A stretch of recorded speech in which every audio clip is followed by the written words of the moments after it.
Leah Thompson.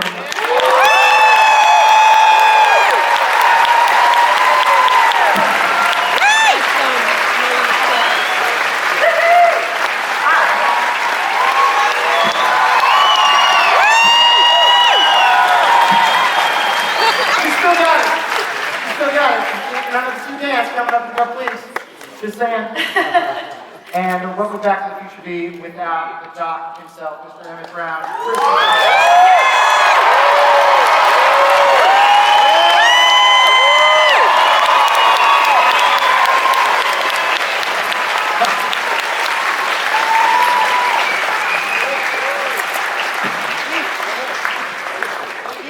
And of course, here to help me generate 1.21 gigawatts of power!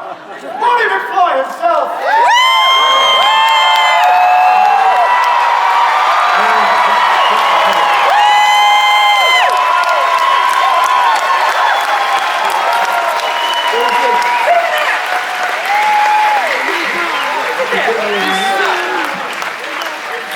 Hey, buddy. This is exciting. This is cool. So we have made it back to 2015. It's past. We finally got there. The future is now 2016. Talking about Back to the Future still. After all these years, how excited are you guys that the passion and the energy for a franchise like Back to the Future still resonates even 30 years after it came out? It's crazy, huh? Yeah, it's amazing. I mean, it's like back in 1985, kids saw death and grew up and had families, and families saw, I mean, it's a cycle that just keeps going on endlessly. It's amazing. I think what's surprising about it is that young kids buy into it like the parents did. It's like a perennial. It's like Wizard of Oz or something. When I was a kid, I used to go Wizard of Oz every year, once a year on TV, and I used to watch it. And it's like that. It's just a perennial. My mother-in-law watches it with her daughter, her daughter's daughter, and her daughter. So 4 generations of Deutsch girls watch Back to the Future, which is like everybody had to go home. So I was like this. And Kristen, who was insane. He was insane, isn't he? In a very good way. He was so great. He was so great to work with. Though. He's a genius. You never knew what he was gonna do and how he was gonna react and hand you. His idiosyncrasies about his hair, about the way he moved, and it was really poetic in a way. Once you kind of got over how weird it was. When I watch the movie, I'm always struck by the styles of acting that were taking place. I mean, you know, Crispin had this kind of almost like commedia dell'arte. He'd make these big gestures and stuff, and like. Sweep of indignation. It's a sweep of indignation. Yeah, sweep of indignation. But you guys, when you're predicting stuff like that, to see some of it actually come true, do you feel like you might have had a hand in making some of that happen? Do you feel a sense of force? I just know that the movie predicted my receding hairline. Before I had the same that. They did predict the future. There's a bunch of people wearing those hats and that orange outfit. So they predicted the future, clearly. The makeup that they put on you guys to make you look a little bit older. Spot on from what you guys ended up looking like right now. Right? Still very youthful. Still feel like I'm back in the 80s. Doesn't look like you guys aged at all. I don't talk like that, though. I don't go, Marty.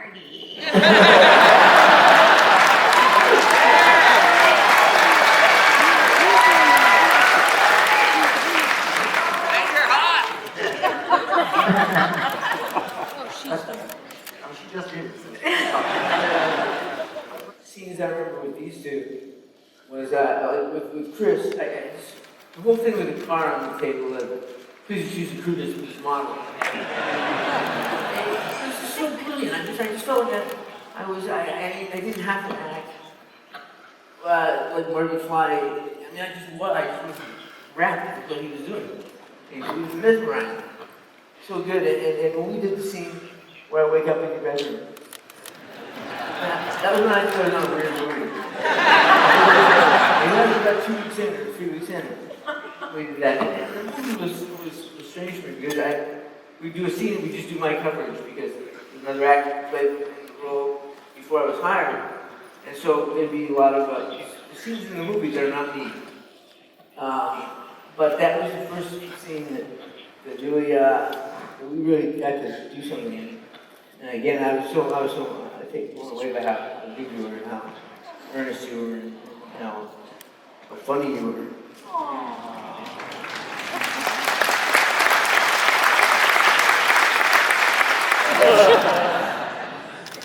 It's, I've had one time that I was diagnosed in 1991, so that was a long time ago, and I just lived my life.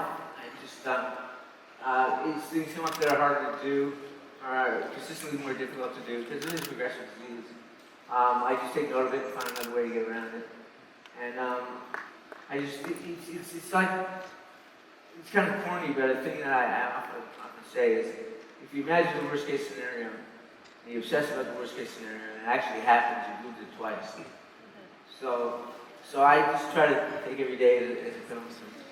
And it's definitely difficult. You get caught up in the difficulties of it. Yeah. But I try not to dwell there. I try to take care of that. First thing in the morning, I wake up and I walk by the mirror and I look at it and I say, what the hell are you smiling about? And I try to keep smiling my day, the rest of my day and go through it. Last thing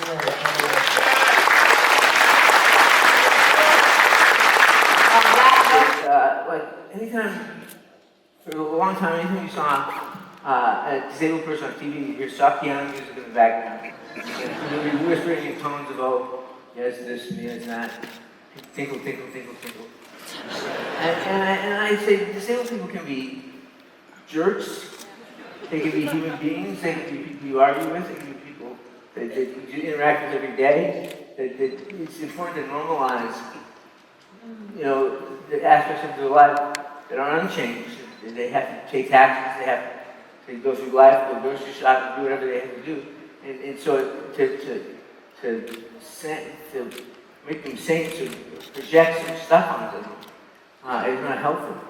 So I thought, it was just Larry David was a chance to just play a guy who was a guy.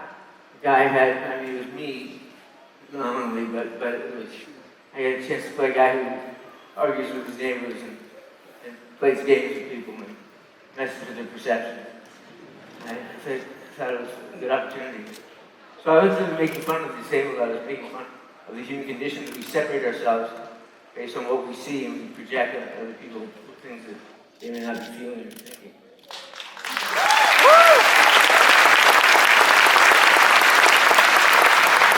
Well, lately we've been seeing each other a lot.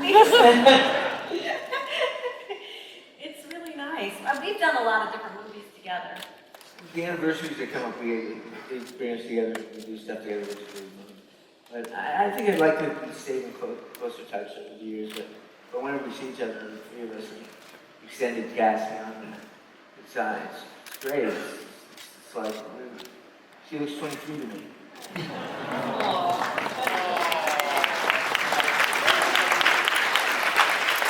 And then my second question is for Michael. I was probably about 15 and I wrote you a fan mail and sent you a picture. And I got it back and it was signed. And did you sign your own fan mail? I think and it was probably like Family Ties? Family Ties, Yeah, 16 I magazine. Thank you so much. You did this fabulous I still have it. I remember I had a sequence when I'm chasing the train. I'm galloping along. I actually did that, and which was pretty thrilling. Because we Galloping along. Huh? In that canyon wall on the train, we were galloping along there. There's a train on one side, train 5 feet on this side, and then the granite wall on. Yeah. When Doc's supposed to, he's galloping along, he gets next to the train with his handle there to pull himself onto the train, off the horse and on the train. And I wasn't I wasn't doing that moment. The stuntman did that moment. What could go wrong? But I remember the tape was going on, and I caught up with the train, and I so wanted to grab it. I pulled myself off the train, but if it didn't work out, it could have been Okay, very job done. For me, I did a lot of stuff with skateboarding and a lot of stuff. Up to the point where you could get killed, and then even if I wanted to do it, insurance would let you do it. But the one thing that kind of went awry, we were doing the hanging scene back in Future Street, and I had to sing with Bob whenever I do a tape. And I wasn't happy with it. I'd say, okay, forget that. Now you can see some acting. We'll do it. Let's do it again. And now you see some acting. And he wasn't convinced that I was being hung. It didn't look like I was being hung.